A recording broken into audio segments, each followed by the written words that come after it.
Eh, entonces podemos prepararnos para empezar, ¿verdad, hermanos? Sí. Adelante. Baruch Hashem. Entonces estamos en la Parashá Vayakhel. Voy a ponerle la grabación para que no se vaya a olvidar. Voy a cerrar mi cámara para que no, y el sonido para que no interferir ahorita. Sí, creo que está, yo creo que ya está guardando. Cancel. Está grabando. Ya después lo corto de las puntas, si el Eterno me permite. Ok, entonces la Parashá Vayakhel viene en el libro de Éxodo 35, en el verso 1. Dice, y reunió. Y esta es la palabra que le da el nombre a la Parashá.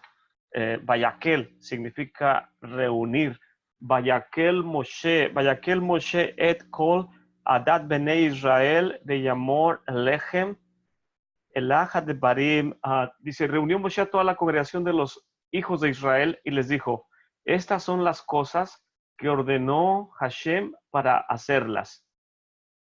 Verso 2, inmediatamente lo primero que nos enseña es el Shabbat. Durante 6 días se hará labor, mas el día séptimo será para ustedes Kadosh, santo. Un día de completo descanso para Hashem, y todo aquel que haga en él labor morirá. No prenderán fuego donde quiera que habitasen en el día de Shabbat. Y le dijo Moshe a toda la congregación de los hijos de Israel, diciendo, esta es la palabra que ha ordenado Hashem, diciéndoles, tomen de ustedes una teruma, una porción para Hashem, y todo aquel que lo motive su corazón, la traerá como regalo para Hashem, oro, plata, cobre, lana turquesa, lana púrpura, lana carmesí, lino, pelo de cabra, pieles de carnero teñidas de rojo, pieles de tajash, madera de acacia, aceite para la luminaria, especias para el aceite de la unción y el incienso aromático, piedras de shoham y piedras para engastes, para el efod y el pectoral. Y toda persona de corazón sabio entre ustedes vendrá y hará todo lo que ha ordenado el Eterno, Hashem, el tabernáculo, su tienda, su cubierta, sus ganchos, sus tablas, sus barras, columnas, zócalos, el arca y sus varas, la cubierta, el velo de separación, la mesa, sus varas y todos sus utensilios, el pan de la presencia o del rostro de la presencia, la menorá de la iluminación, sus utensilios, sus lámparas, el aceite para la iluminación, el altar de incienso y sus varas, el aceite de la unción, las especias para el incienso, el velo de entrada para la entrada del tabernáculo, el altar de ofrendas de elevación y la malla de cobre para el mismo, sus varas y todos sus utensilios, el lavacro o lavatorio, su base, las cortinas del patio, las columnas y sus zócalos y el velo del portal del patio, las estacas del tabernáculo, las estacas del patio y sus cuerdas, las vestimentas tejidas para servir en el santuario y las vestimentas sagradas para Aharón el Cohen y las vestimentas de sus hijos para que oficien como Kohanim. Y salió toda la congregación, en el verso 20, y salió toda la congregación, está buscando la Beyabá Kol Eish, la palabra para congregación, de los hijos de Israel, de delante de la presencia de Moshe. Y vino todo hombre cuyo corazón lo inspiró, y todo aquel cuyo espíritu lo motivó, trajo la terumá de Hashem para el trabajo de la tienda de reunión, para toda su labor y para las vestimentas sagradas. Y vinieron los hombres con las mujeres, todo aquel cuyo corazón lo motivó, trajo brazaletes, aros de nariz, anillos, adornos para el cuerpo, toda clase de adornos de oro, y todo hombre que elevó una ofrenda de oro al Eterno.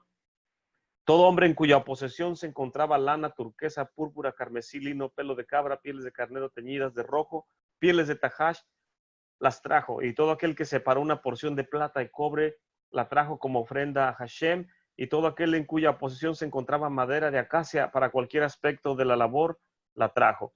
Toda mujer de corazón sabio con sus manos tejía, y trajeron el meollar de lana, turquesa, púrpura, carmesí y el lino, y todas las mujeres cuyo corazón las inspiraba con sabiduría, tejieron el pelo de cabra.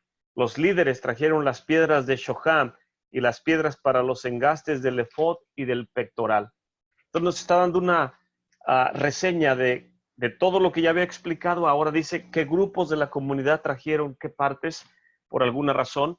Y el mandamiento es reunir a toda la comunidad, y Moshe les dice que traigan todos. Y también después vemos en la parashá que les dice, ya hay suficiente, ya no traigan más, más cosas para lo que se está repitiendo aquí.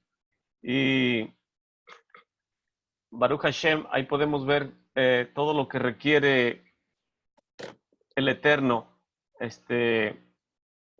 para la construcción del Mishkan. Entonces voy a ir al PowerPoint para ilustrar, si el Eterno me permite ver aquí, a compartir la parashá Vayaquel.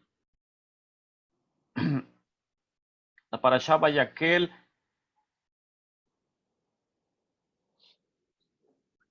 y básicamente aquí tengo los mismos versículos. Entonces Moshe reunió a toda la congregación de los hijos de Israel.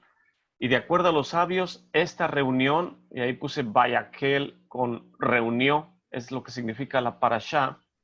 De acuerdo a los sabios, esta reunión tomó lugar después del Yom Kippur, que fue en el segundo descenso de Moshe en el monte Sinaí.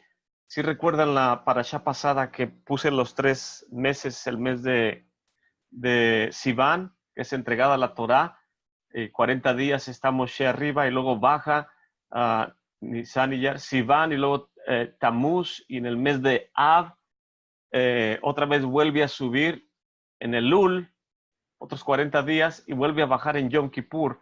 Entonces, de acuerdo a los comentaristas, esta parashá Vayaquel, la reunión, toma lugar después del segundo descenso en Yom Kippur. Y lo interesante de este dato es que esta reunión ahora está formada solamente de gente fiel y comprometida con el Eterno. Y fueron ellos quienes vendrían finalmente a construir el Mishkan, el lugar, el santuario donde el Eterno quiere reunirse con el pueblo de Israel. A esta congregación la Torá le llama Adat Israel. Y a la vista de los comentaristas significa la comunidad purgada, donde ya no tiene modus operandi la comunidad, perdón, la grande, la Eruv Rab. Cuando salimos de Egipto, dicen los sabios que venía una grande multitud, y la grande multitud se le llama Eruv Rab.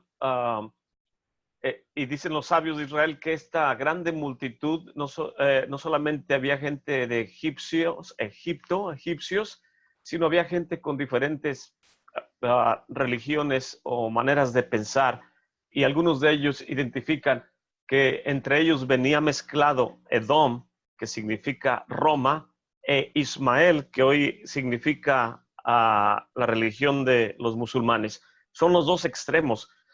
Podemos entender que Edom o Roma, la religión católica o cristiana tradicional, es un extremo. Tanto Roma como el Islam, Ismael como Edom, ellos toman de la Torá. Y sí. ¿Alguien tiene una pregunta?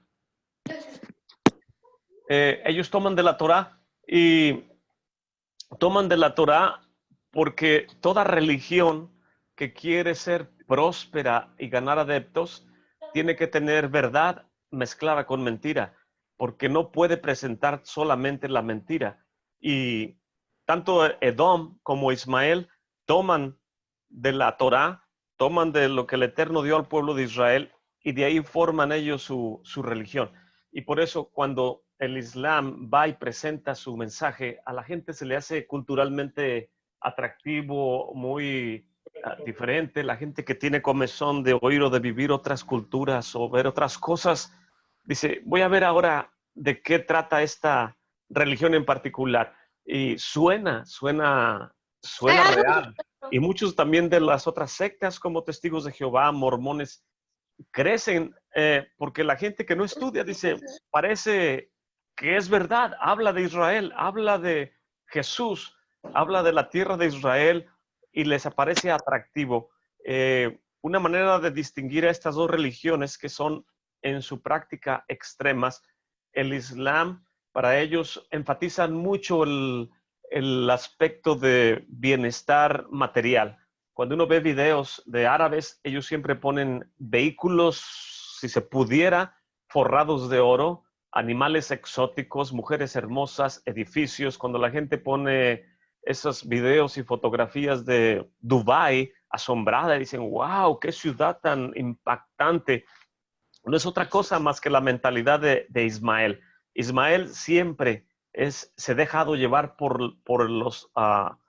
lo material, el ostentismo. Y por el otro lado, Roma lo que quiere presentar es a monjes descalzos, gente que aparentemente tiene apariencia de piedad, se van al otro extremo, pero son prósperas porque presentan verdad mezclada con mentira y mucha gente le agrada ese tipo de costumbres o de religiones y por eso crecen grandemente.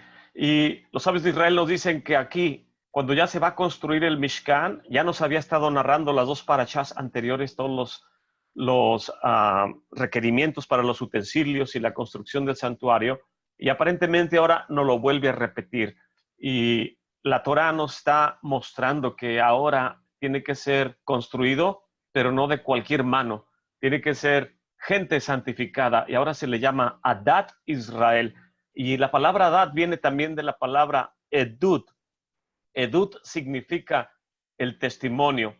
El testimonio de la comunidad de Israel es un testimonio de aquí en adelante que tiene que presentarse delante del Eterno haciendo las cosas correctamente.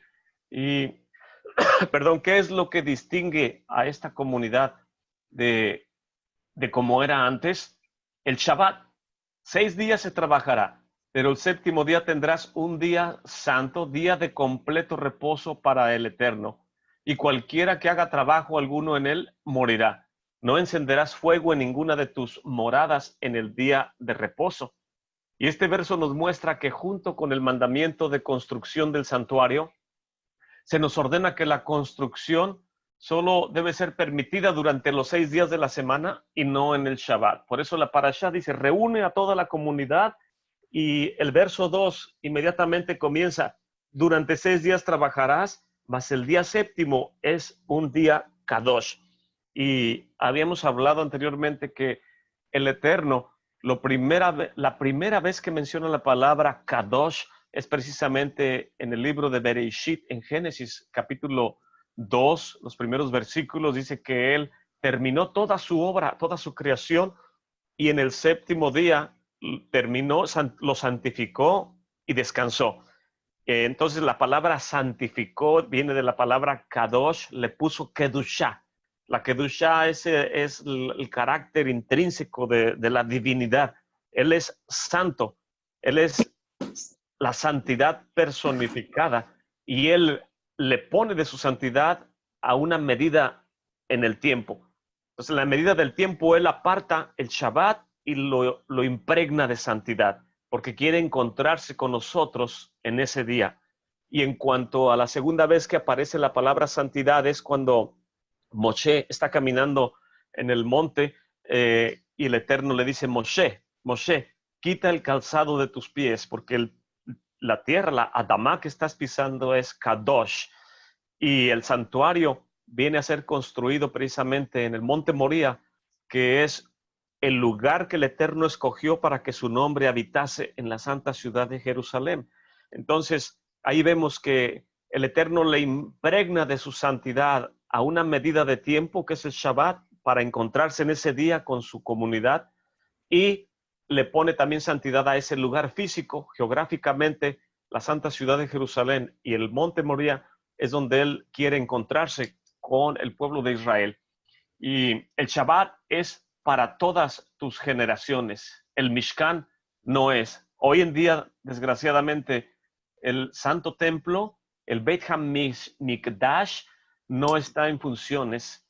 Fue destruido por los romanos hace más de 2000 años, y la destrucción vino por causa de la comunidad de Israel, que no sabemos cómo comportarnos en cuanto a cuidar las cosas santas. Entonces, la parashá habla de reunir la comunidad, reunir todo lo necesario e inmediatamente recordarnos que el Shabbat está por encima de la construcción del santuario y por eso restringe todo lo que haces durante los 6 días de la semana, aunque construyas una habitación santa para tu Padre que está en el cielo, al momento en que está cayendo el sol en el día viernes por la tarde, es momento de dejar todo lo que tenías que hacer, aún un santuario para el Eterno, aún una casa espiritual, lo dejamos de hacer porque tenemos que entrar en reposo.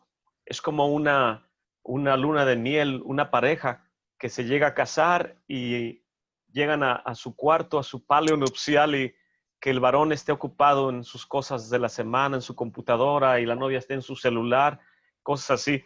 Va a decir, no, ¿qué estamos haciendo? Este es un momento nuestro, es nuestra intimidad.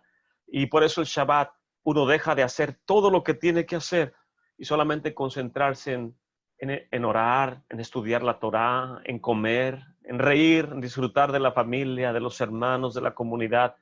El Shabbat trasciende el tiempo, es para todas las generaciones, de tal manera que cuando venga el Mesías vamos a vivir con él un Shabbat de 1000 años. 1000 años. Esta semana estaba trabajando en una casa y el viernes me estaba diciendo la esposa, la señora que me contrató, dice, Edgar, vamos a estar mi esposo y yo todo el fin de semana disponibles, nuestros niños se los van a llevar a mis suegros y no va a haber niños por si quieres venir. Le dije, en Shabbat no puedo, me ocupo todo el día, el domingo no lo sé, voy a ver si puedo, pero no le aseguro.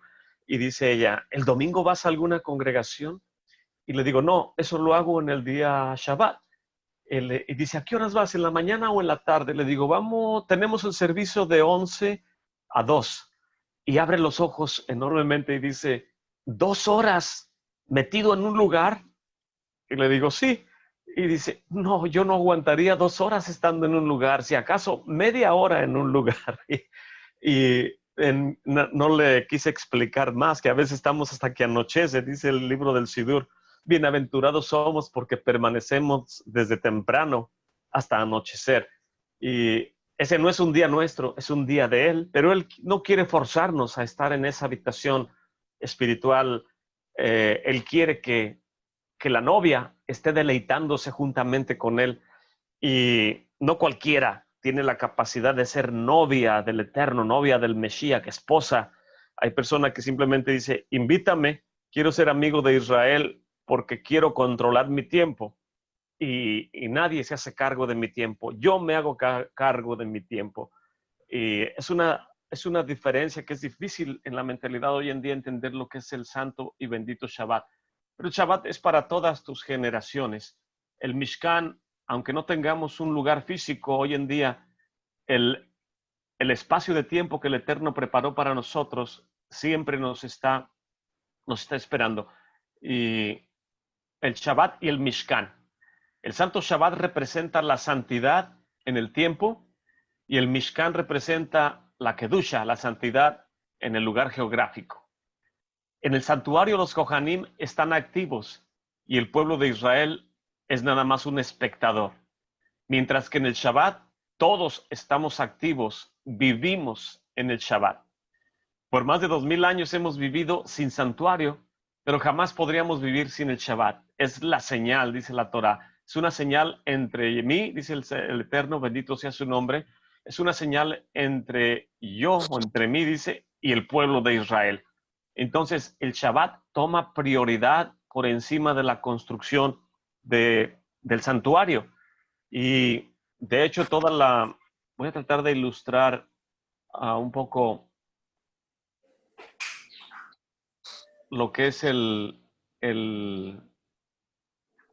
una tabla de tiempo. Y ahorita regresamos al PowerPoint.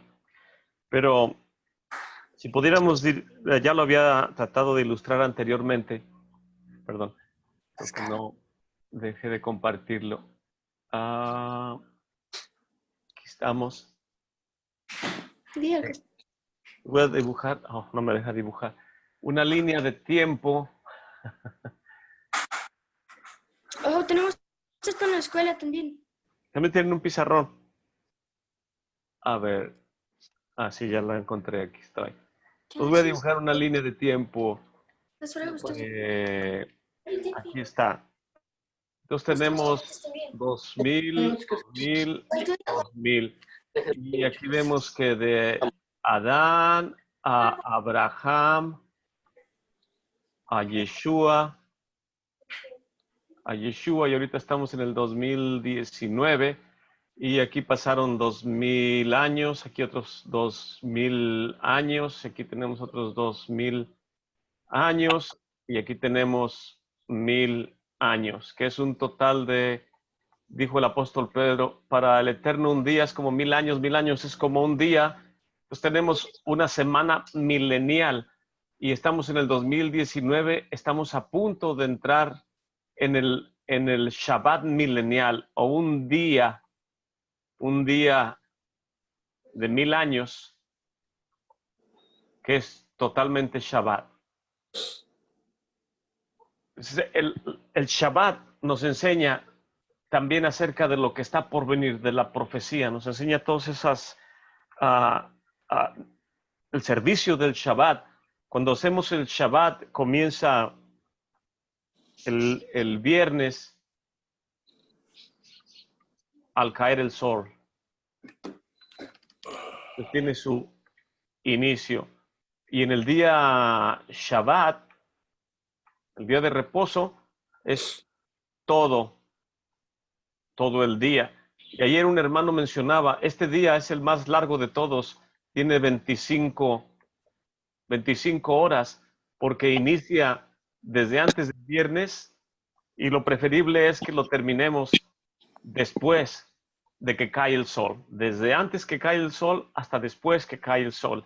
Entonces es un día largo, un día lleno de luz. El ser humano fue creado justamente en el día sexto y lo único que conoció el hombre fue el día de Shabbat y entonces cometió transgresión que tuvo que ser sacado del huerto. Pero la importancia del Shabbat es que no solamente nos enseña, en el día viernes nos enseña acerca de la primera venida del Mesías y el día del Shabbat nos habla de la segunda venida o de la restauración total de toda la creación. El libro de Corintios dice que al final de los tiempos, el mismo Mesías se sujetará a aquel que le sujetó a él todas las cosas para que el Eterno sea el encargado de toda la creación.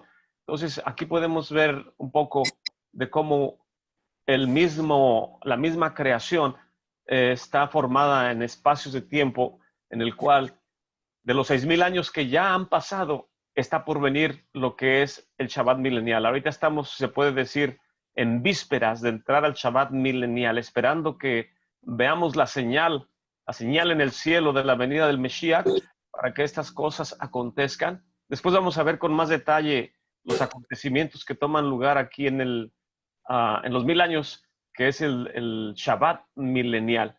Pero, ¿alguien tiene alguna pregunta aquí antes de salir de esta gráfica? No, pastor, gracias. Ok, vamos a volver al PowerPoint. Sí, todo bien, Edgar, gracias. Entonces, por más de 2000 años hemos vivido sin el santuario, pero no podríamos vivir sin el Shabbat. Entonces, Adán y el Shabbat. En Bereishit, antes de santificar el día de reposo, lo primero que el Eterno creó fue al hombre y le dio entendimiento. Entonces, vemos que el Eterno primeramente forma al hombre en el libro de Bereishit, en Génesis capítulo 1, y después en el capítulo 2 santifica la medida de tiempo y lo aparta el día séptimo, le llama descanso, el Shabbat. Pero podemos entender que cronológicamente, primero el Eterno forma a Adán, y cuando lo forma, le da entendimiento, porque no sería justo o correcto que forme al hombre sin tener el hombre la capacidad de entender cómo distinguir entre 6 días de la semana y el día de reposo.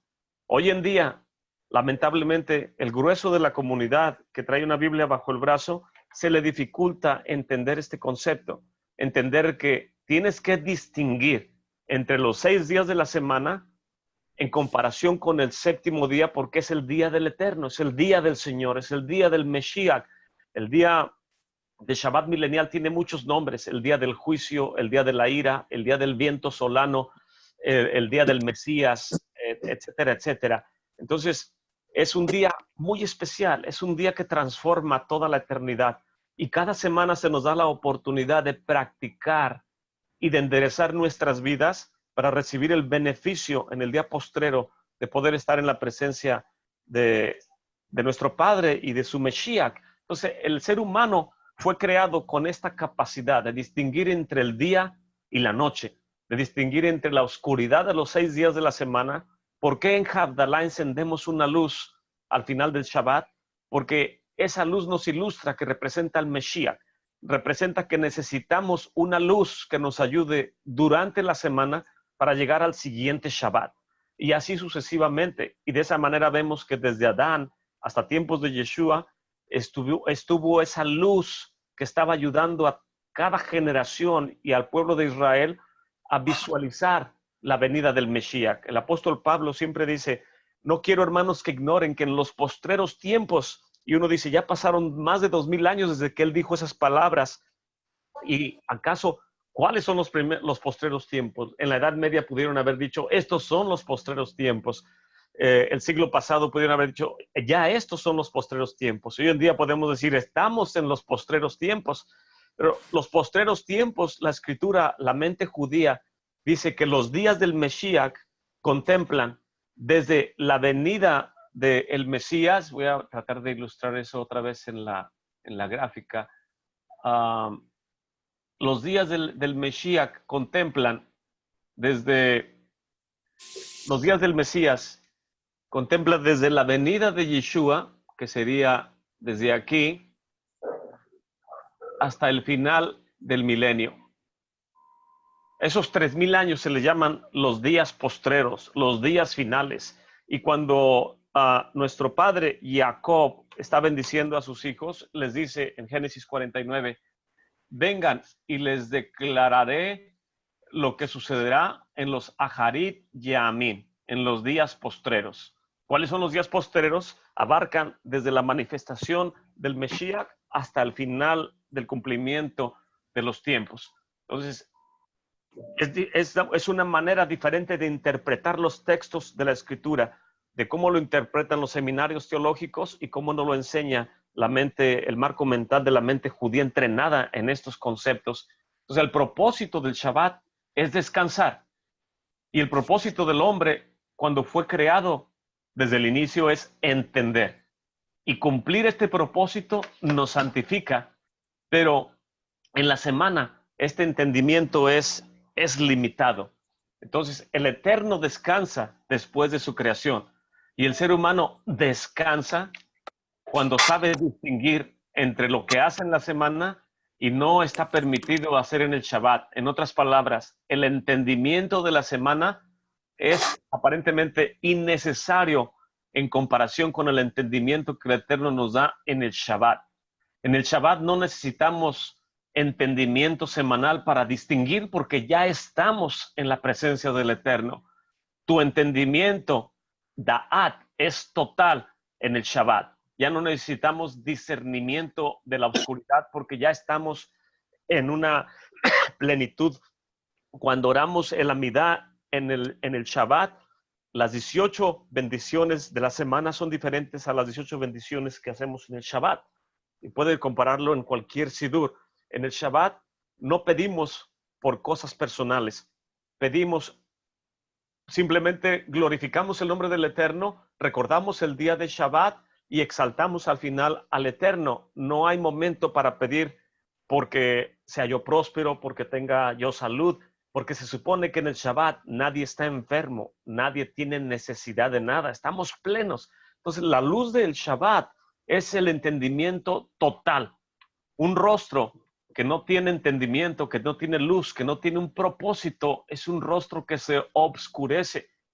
Como por ejemplo, cuando alguien se apena, cuando alguien es avergonzado, que el Señor no permita que nadie nos pase eso, pero cuando alguien por alguna razón siente vergüenza o se apena, lo único que hace o tiende, por naturaleza busca esconder su rostro.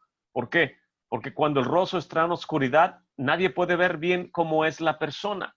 Entonces, el rostro de la persona define cuál es su meta en este mundo. Cuando una persona conoce su identidad en el Mesías y sabe quién es conforme a la obra de redención que el Mesías vino a hacer, no tiene que esconder su rostro delante de nadie, porque la gloria del Shabbat está en su vida. El descanso que ha dado el Mesías ahora a la comunidad de Israel con su manifestación hace que el gozo, la alegría sea completo. Pero dice Primera de Corintios, hasta que esto corruptible se vista de incorrupción, entonces se podrá cumplir el dicho, sorbida es la muerte en victoria. Ya tenemos todo el entendimiento que el Eterno nos quiere dar, pero no se ha podido manifestar en plenitud. Y entonces todo esto lo podemos ilustrar al Shabbat y una boda. El evento en el Sinaí, el día 6 del mes tercero del día de la data de la Torá, se le conoce como el día del desposorio, ya que así como la Torá fue entregada, así la novia es entregada. En la ceremonia nupcial se dicen 7 bendiciones. En el Sidur las puede usted leer, ahí las he encontrado, ahí tomé yo estas notas. Bendiciones, 7 bendiciones que se hacen en una boda.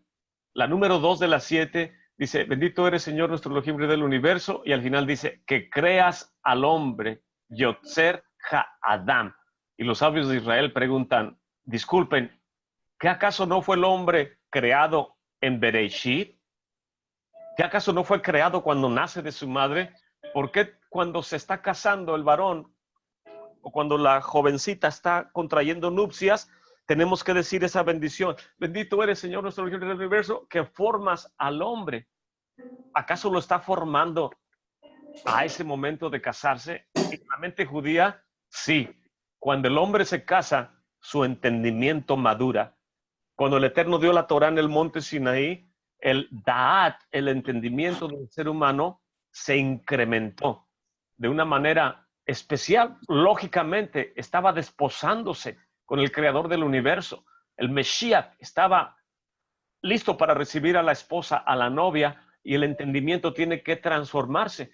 La oración número 3 dice, que creas al hombre.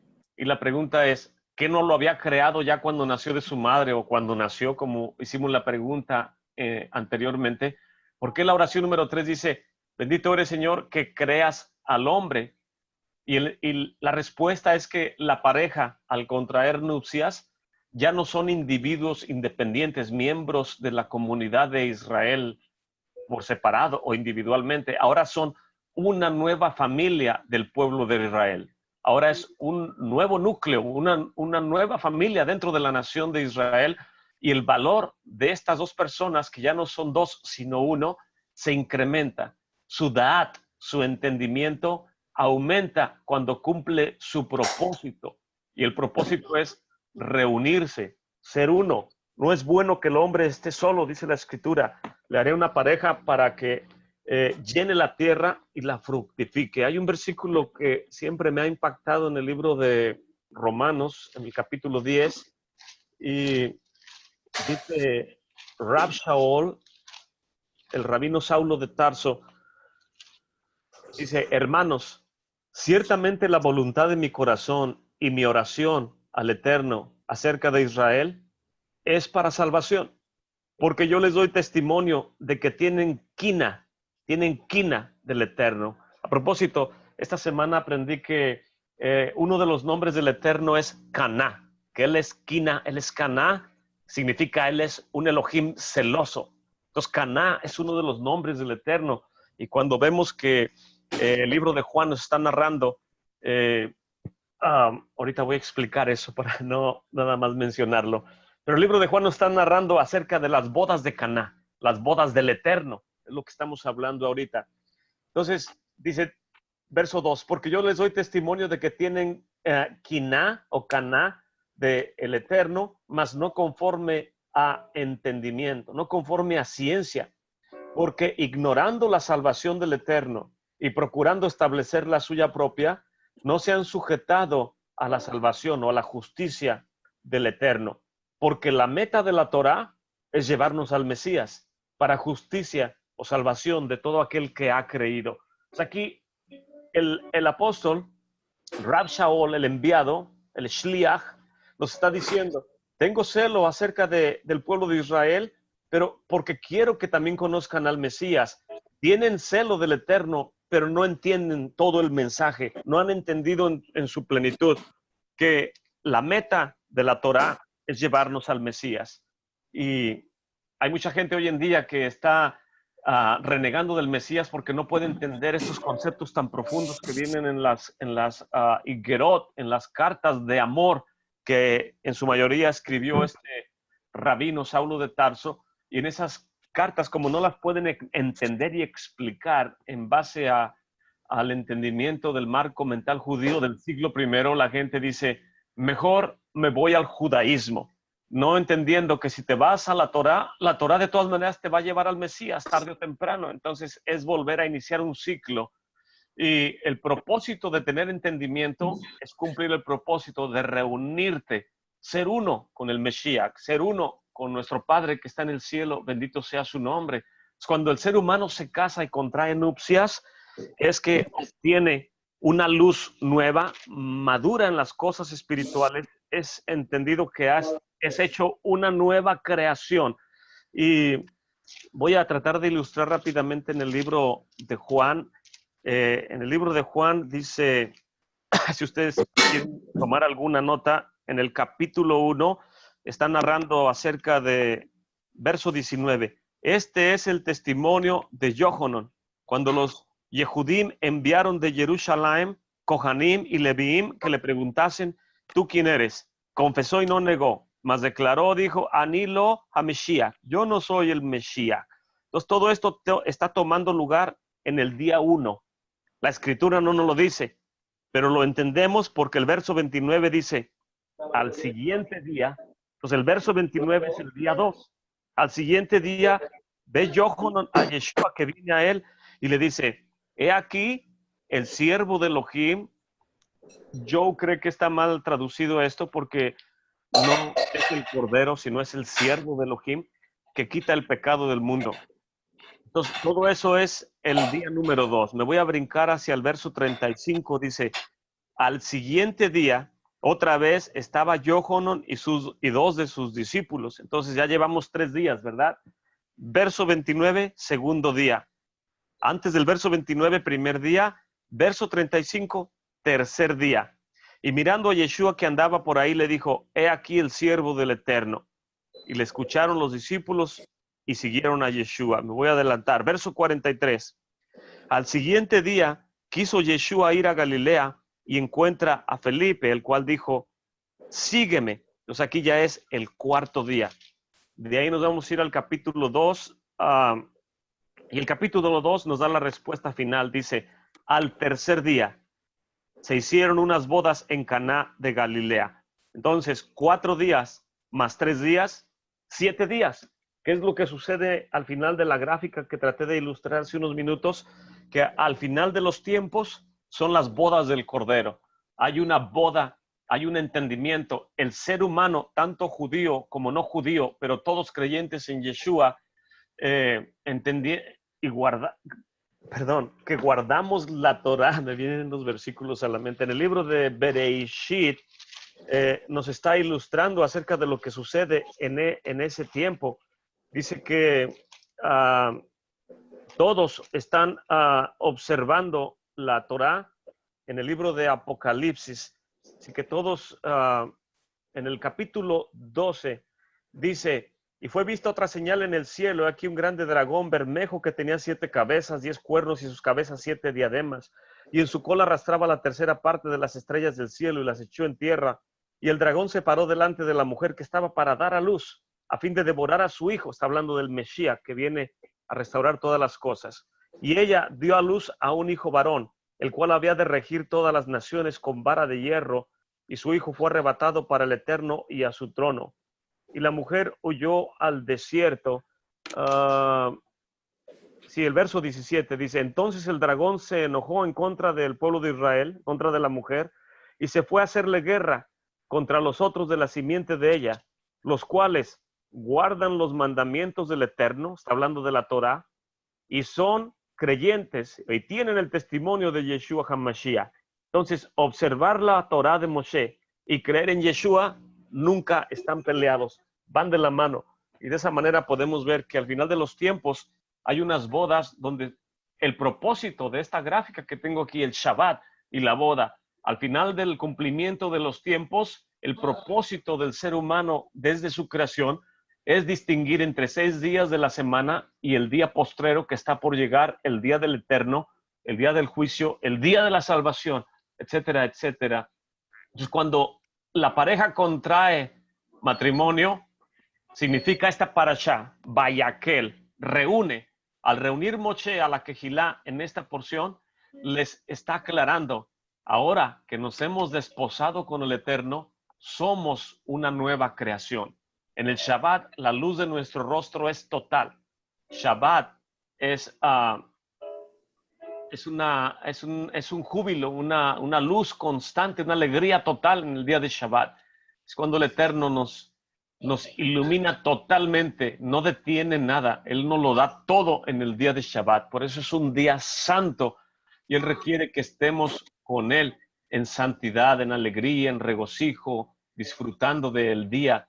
El libro de los Hechos, capítulo 2, dice, en el capítulo 1 comienzan los discípulos a preguntarle, Señor Yeshua, ¿restaurarás el reino a Israel en este tiempo? Y Él les contesta, no les toca saber a ustedes los tiempos y sazones que el Padre puso en su sola potestad, pero recibirán el poder, recibirán el Ruach HaKodesh. Y el libro de los Hechos, capítulo 2, toma lugar precisamente el mismo día, a la misma hora, cuando la data de la Torá tomó lugar en el monte Sinaí.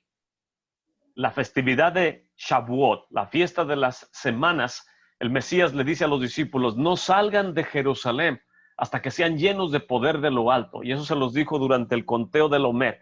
Después de la festividad de Bikurim, que ya se acerca, empieza que vamos a hablar más de ello con detalle, pero el Mesías les dice, no salgan de la santa ciudad, permanezcan haciendo la festividad que viene, porque algo importante va a acontecer. En la mente del israelita, desde tiempos de Moshe ya les había anunciado en el libro de Deuteronomio, profeta como yo les levantará el Señor. A él deben de escuchar. Y será que toda aquella persona que no escuche la voz de este profeta será cortada de la comunidad de Israel. Y por eso cuando Yeshua viene y hace milagros, sana enfermos, levanta muertos, le da vista a los ciegos, la gente dice, ¿será este el profeta? ¿Será este del cual habló Moshe? Y algunos decían, no, ¿acaso de Nazaret puede salir algo bueno? Y todos dicen, pero nunca nadie había hecho lo que este hombre está haciendo. Este es el profeta. Y él le pregunta, ¿quién dice la gente que yo soy? Y ellos dicen, pues unos que Juan Bautista que resucitó, uno que alguno de los profetas, pero ustedes ¿quién dicen que yo soy?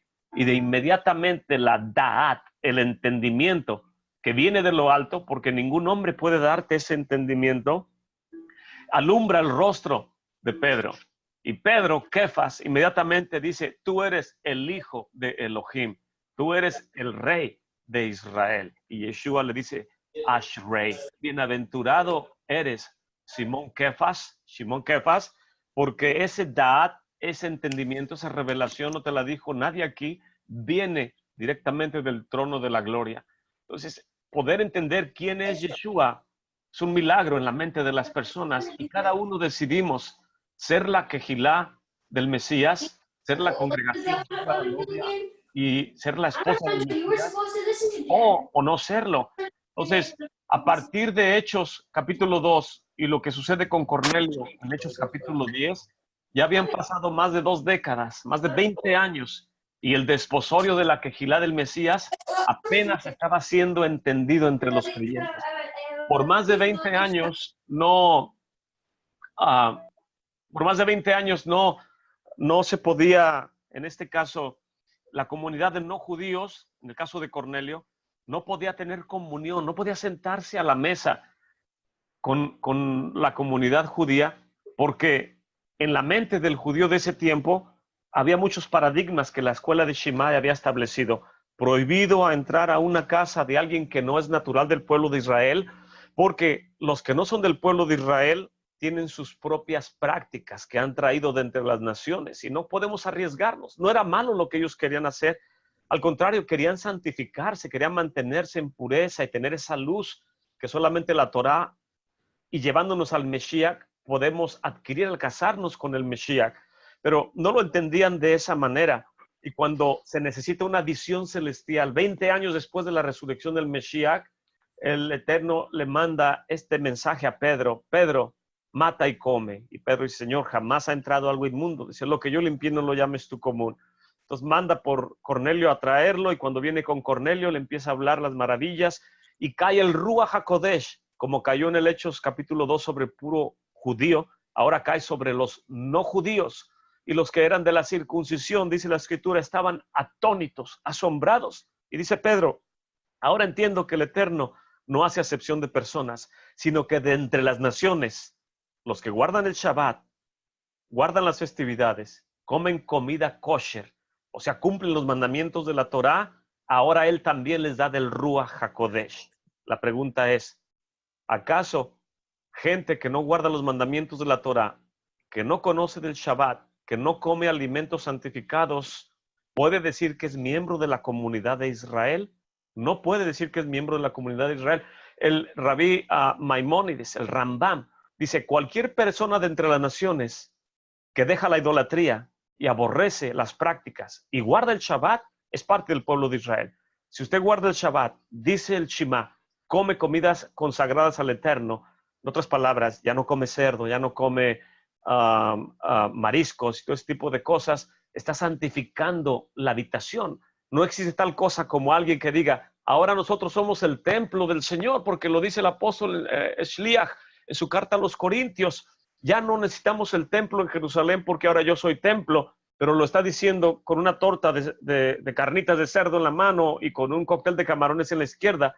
Los ángeles del cielo o cualquier persona va a decir: ¿de qué está hablando esta persona? No puede decir él que él es templo del Ruach HaKodesh, porque él es su vientre, su propio Dios. Está queriéndose gobernar a sí mismo, pero desechando los mandamientos de la Torah. Entonces, el desposorio de la Kehilá del Mesías está apenas siendo entendido 20 años después de la resurrección y el ascenso del Mesías a la presencia de la majestad en las alturas en ese tiempo. Ahora llevamos más de 2000 años y la gente todavía no podemos entender muchos de estos conceptos. La luz en sus rostros no estaba plena en el siglo I por la falta de entendimiento que ya se había manifestado el Salvador. El ejemplo más claro para mí, cuando alguien me pregunta: es que los judíos no creen en Yeshua, y la respuesta es: y creen en el Mesías, pero no saben que Yeshua es el Mesías. No lo han querido entender, pero no es culpa de ellos, es culpa del cristianismo, del catolicismo, que mandaba matar al pueblo de Israel si no se convertían al catolicismo. Les quitaban sus propiedades, violaban a sus mujeres, los llevaban a la Inquisición, etcétera, etcétera. Entonces el pueblo de Israel dice: si eso es el Mesías, no quiero nada con ellos. Y por más de 2000 años, el pueblo de Israel no quiere saber nada de el Jesús o del Mesías católico. Pero no es lo mismo el Mesías católico, el Jesús cristiano, católico, evangélico, que el Yeshua del cual habla las cartas escritas por el siglo. En tiempos de Pablo no existía el Nuevo Testamento. Apenas estaba en proceso. Cuando Pablo escribe estas cartas, no le dice a la gente: acompáñenme al libro de Juan. Oh, por favor, acompáñenme al libro de Romanos. Y Pablo dice: oh, no lo he escrito, apenas lo voy a escribir, disculpen. Entonces, cuando está tomando lugar los escritos del Nuevo Testamento, en el camino a Emaús, dice la Escritura que yendo con ellos les reprendió por la dureza de su corazón y les abrió el entendimiento. No les dijo: acompáñenme a la carta de Romanos capítulo 6, donde supone que debes de morir y creer. Está diciendo, les abrió el entendimiento para que entendieran todo lo que está escrito en la Torá. en la Torá, en los profetas y en los salmos. Es que cualquiera de nosotros debemos tener la capacidad de llevar las buenas nuevas de salvación, aún nada más con los 5 de Moshe, con los profetas y con los salmos. Pero el Nuevo Testamento es la cereza que nos ayuda a llevar las buenas nuevas, pero en el entendimiento de cómo fue escrito en el siglo I y no de acuerdo a la teología moderna o a la, yo le llamo a veces la teología que hay desgraciadamente en el movimiento de raíces hebreas, que es una mezcla de teología cristiana junto con Torá y que tenemos que aprender a depurar, como Moshe depuró al Islam y a Edom antes de construir el santuario. Ahora la edad, ahora la congregación, la Kejilá del Mesías, la congregación escatológica que estableció el Mesías en el tiempo de los libros de los Hechos, es una congregación que tiene entendimiento y sabe que el fundamento de esta Kejilá es lo que el Mesías vino a establecer desde hace ya más de 2000 años. Y esta parashá es pura dinamita, entender lo que el Mesías viene a hacer con la comunidad de creyentes. A Moshe se le conoce como el primer redentor, quien saca al pueblo de la esclavitud de Egipto, pero nada más era como una figura, una sombra de lo que vendría a ser el Mesías tiempo después. Yeshua viene y establece los parámetros de la redención final. A Moshe, él reúne, Vayaquel, en esta parashá, a toda la comunidad o el pueblo de Israel que testifica que son parte de Israel. Ya fue depurada, ya se quitó toda la falsa religión, falso entendimiento, falso pueblo. Yeshua reúne, Vayaquel, a la Hadad de Israel en el libro de los Hechos capítulo 2 y la confirma con los no judíos en el capítulo 10 con el ejemplo de Cornelio, y ahora forma la congregación escatológica, tanto de judío como de no judío, pero todos observantes de la Torá, guardadores de los mandamientos. Somos un solo pueblo, una sola nación, dice el libro de Efesios, si no me equivoco, un solo Señor o una sola fe, un bautismo, una tevilá. Entonces no son dos, es solamente un camino para toda la comunidad de creyentes. Y esta parashá nos enseña acerca de ello. 3 cosas son dadas a Israel sin condiciones: el Shabbat, la Torá y la Kejuná, o lo que se llama el sacerdocio, entregado a Aarón y a sus hijos. Estos 3 son dados al creyente incondicionalmente. A lo que me refiero con sin condiciones o incondicionalmente es que nadie te los puede quitar. El Shabbat es tuyo, la Torá es tuya, el servicio que hace el Cohen en el santuario es para que el Israel, el miembro de la comunidad, vaya y haga su porción del servicio observando lo que el Eterno dijo que hicieran los Leviim y los Kohanim. Entonces, esto es nuestro, nadie nos lo puede quitar. Y cualquiera que recuerda, pero no lo guarda, no puede decir que es parte del pueblo de Israel. Porque todo el mundo puede recordar lo que la Torá dice, pero no cualquiera quiere guardar el día de reposo. Todos recordamos, oh, sí, muy bonito el día de reposo, pero no lo queremos observar.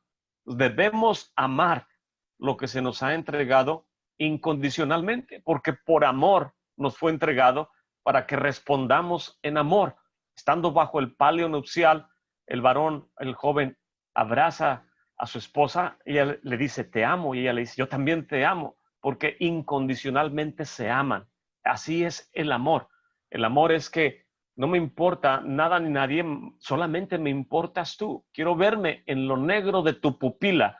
Quiero reflejarme en lo negro de tu pupila. Y lo negro de la pupila es representada por la letra negra en el pergamino, en el Sefer Torah.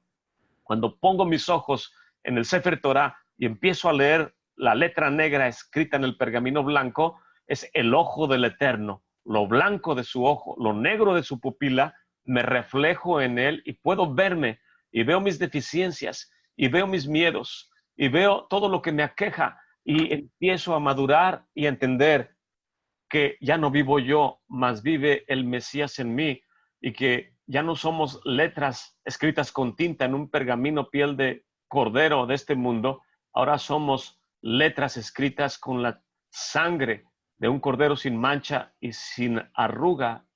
Y 3 cosas son entregadas a Israel con condiciones. La tierra de Israel, el Eterno dijo, vas a tener que sacar a todas las naciones que están ahí poco a poco, no de un solo tajo, poco a poco, y si no las sacas, van a ser como espinas en tus costados, te van a estar molestando. Hasta hoy en día están ahí las demás naciones molestando al pueblo de Israel y no puede estar el pueblo de Israel en paz porque hubo condiciones de entrega. El templo fue destruido porque no guardábamos el Shabbat, no decíamos la bendición antes de leer la Torá y no dábamos gracias después de comer. El reino, el Malkut Beit David, el reinado de la casa de David, es entregado a nosotros con condiciones. Si confesares con tu boca, tiene condicionantes. Si creyeres en tu corazón, nos pone condiciones. Si la comunidad no es digna de alguno de estos 3 o de todos 3, aún así el Eterno nos sigue dando incondicionalmente la Torá, el Shabbat y el sacerdocio de Aharón. Nos lo sigue dando para que tal vez nuestros hijos en la siguiente generación cumplan el propósito. La Torá en el santuario estaba protegida por los querubín, o sea, estaba dentro del arca del pacto, ahí fueron puestas las tablas de la Torá. También los querubines tienen la tarea de guardar el huerto del Edén. Después que el hombre pecó, pusieron querubines con espadas resplandecientes que estaban restringiendo la entrada. No es que prohíban el acceso, simplemente guardan el camino al árbol de la vida, que se le entienda el propósito correcto. Los querubines están diciendo ahí, no estamos aquí para prohibirte la entrada, simplemente que no puedes entrar bajo tus propias condiciones. Para la llave para entrar aquí es arrepentimiento, fe, emuná, amor, ahabá, conocer al Mesías, morir al mundo, morir a toda la naturaleza pecaminosa. Los querubines dicen, puedes entrar, simplemente que hay condiciones para entrar nuevamente al huerto del Edén. Hay condiciones para poder ser partícipes de lo que el Mesías hizo por nosotros. Entonces, la actitud y el propósito correcto nos dan acceso al arca y al huerto del Edén. El arca estaba dentro del lugar santísimo y ahí estaban las tablas de la Torá, la vara de Aarón que reverdeció junto con el maná. Y el camino al lugar santísimo, que es igual que el camino al huerto del Edén, ahora está completamente abierto para quien sabe shomer. Aquí el encabezado dice shomer Shabbat, guardar el Shabbat, shomer Torah, guardar la Torah. Quien sabe guardar el Shabbat y sabe guardar la Torah no tiene ninguna restricción para entrar en el santuario. Por eso el Mesías dijo, Ani Halech, yo soy el camino, porque Él es la Torah viviente, Él es el verbo encarnado, Él también es el descanso del creyente. Uno tiene diferentes descansos en cuanto a cronología. Cuando uno trabaja 6 días a la semana, está esperando, dice, ya quiero que llegue el Shabbat para descansar. Entonces nuestro descanso, nuestro reposo en cuanto al tiempo es el Shabbat. Nuestro descanso en cuanto al lugar es el monte Moría. Nunca ha perdido su Kedushá, aunque no esté el templo hoy en día. Y el descanso del creyente es cuando viene a conocer al Mesías, su alma descansa. Entonces, conocer a Yeshua nos da descanso. Y cuando estamos en el Shabbat, descansamos. Y cuando está el santuario funcionando, el descanso es pleno, total. Es la meta de todas las cosas, de todas las edades, de todos los tiempos. Estar en la santa ciudad, en el santuario, con el Mesías, en un Shabbat que es más de 1000 años. El nombre milenio nada más es puesto ahí como no es literal. Es por un número incontable de días. Un día que es de más de 1000 años. Por eso nadie vivió en la Torah más de 1000 años. Matusalén, que es el que vivió más de 900 y tantos, a nadie se le dio el privilegio de vivir más de una medida de 1000 años, porque Alefim, ese periodo de tiempo le pertenece nada más al Mesías. Él es quien es dueño de ese periodo de tiempo. Adán se esperaba que él viviera ese tiempo porque se esperaba que él fuera el Mesías. Su nombre, la Aleph, la Dalet y la Mem, significa Adam, David, Mesías. Cuando Adán pecó, el Eterno le tuvo que mostrar y le dijo, por tu pecado ya no va a poder venir David, no va a poder venir el Mesías. Y Adán dijo, Padre, de mis 1000 años, quítame 70 y dáselos a David, porque de otra manera no podrá venir el Mesías. Y Adán estuvo dispuesto a que le quiten 70 años. ¿Cuántos de nosotros estaríamos dispuestos a decirle al Eterno, tengo 50 años, no sé cuántos más me vas a dar de vida, pero si es necesario, quítame unos 10 más y dáselos a un hermano, a una hermana, a algún enfermo, etcétera, etcétera? Adán entregó 70 años de su vida y dice el rey David que los robustos hoy en día, 70 años es el periodo de tiempo. Y los sabios de Israel nos enseñan, cada año tenemos un día de Yom Kippur, que es el día del perdón, el día de la expiación. Es el día en que nacemos nuevamente en la presencia del Eterno si nos arrepentimos. Y los sabios de Israel dicen, cada año tenemos un Yom Kippur para arrepentirnos. Cuán grande es la misericordia del Eterno, que se nos da una oportunidad en cada ciclo anual que viene. Y algunos sabios dicen en su grande amor por la comunidad de Israel, cuán grande es el amor de nuestro Padre, que en 70 años de vida nos hubiese bastado un solo Yom Kippur para arrepentirnos. Pero Él en su amor y en su misericordia nos da uno cada año. Entonces, tenemos una oportunidad. Eso es lo que dejó Adán de herencia, entregándole a David 70 años, y a través de David viene el Mesías de la casa de David. Él es el camino, Él es el que nos permite entrar al lugar santísimo. Yeshua, nos lleva de regreso al jardín del Edén, al huerto, y a la vez nos da de su reposo. El libro de los Hebreos, capítulo 10, en el verso 20, dice, por un camino nuevo y vivo que Él inauguró para nosotros por medio del velo, es decir, por medio de su muerte, el Mesías nos da acceso. Y Él mismo dice, nadie me quita la vida, tengo el poder para ponerla y tengo el poder para volverla a tomar, porque ese mandamiento recibí de mi Padre. Bendito sea nuestro Padre que proveyó un Salvador, una salvación para que nosotros podamos caminar en ella y ser fortalecidos en este entendimiento. Cuando nosotros entendemos que somos la esposa del Mesías, ya no somos más extranjeros ni advenedizos, ya no hacemos reuniones mensuales por ser amigos de Israel, ahora somos el Israel del Eterno.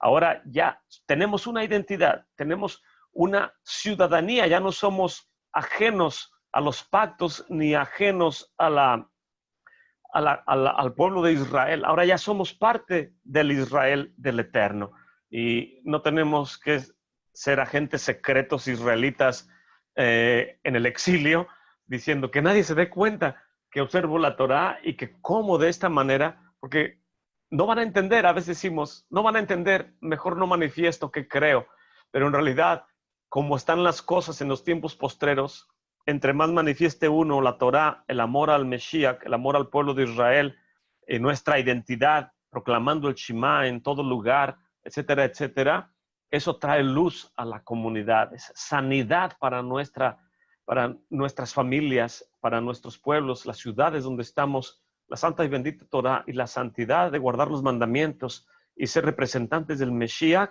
es lo que el Eterno quiere. Esas son las buenas nuevas de salvación. Llevar la luz donde haya oscuridad, donde la gente se apena y se esconde en la religión. Uno debe levantarle el rostro. Y como el Mesías le dijo a aquel ciego, dice, tráiganlo a mí. El Mesías dijo, ya vine y me hice hombre, ya no puedo degradarme más. Tráiganme el ciego aquí junto a mí. Elévenlo a mi estatura. Y cuando llega ahí, seguramente le levantó su barbilla y dice, ¿qué quieres que te haga? Y el ciego Bartimeo dijo, Señor, quiero recuperar lo que había perdido. Fui hecho completo y en esta vida perdí lo que era mi plenitud, pero ahora tú puedes restaurarme. Vas pasando cerca de mí. Cuando el Mesías pasa cerca de mí, es momento de agarrarlo y no dejarlo ir, dijo la mujer del flujo de sangre. Si tan solo tocara el borde de su manto, voy a ser sanada. Lo que ningún médico ha hecho por mí en este mundo, lo que nadie ha podido ayudarme, ningún hombre ha podido hacer, el Mesías va pasando por aquí y es mi oportunidad de ser restaurado. Y en esta parashá, espero que cada uno de nosotros, nuestras familias, nuestros hijos, nuestras esposas, nuestros hermanos en las quejilás y toda la nación de Israel podamos ser restaurados viniendo al conocimiento del Mesías, del Eterno. Cuando termino con esto, cuando Aquila y Priscila encontraron a Apolos no sabía, él oraba todos los días por la venida del Mesías, como todo judío lo hace. Y cuando Aquila y Priscila lo escuchan, le dicen, disculpa, Apolos, estoy haciendo palabras, no dicen así, pero dice, disculpa, Apolos, pero el Mesías ya vino, pero tú no estabas aquí en Jerusalén. Fue puesto en un madero, se levantó al tercer día con poder y autoridad y envió el Ruach HaKodesh a los corazones. El Ruach que antes nada más reposaba sobre profetas, reyes y Kohanim, ahora viene sobre todo aquel que cree. Y Apolos creyó, y dice, inmediatamente predicaba con más vehemencia y con más poder, lleno del Ruach HaKodesh, que Yeshua era el hijo de Elohim. Entonces, un judío que hoy en día no conoce a Yeshua es como Apolos. ¿Cuánto más va a ser el poder de esos varones cuando conozcan que Yeshua es el Mesías de nuestro Padre? Amén. Y con esto termino. ¿Alguien más tiene un comentario? Amén. Todo bien, tío. Voy a cerrar la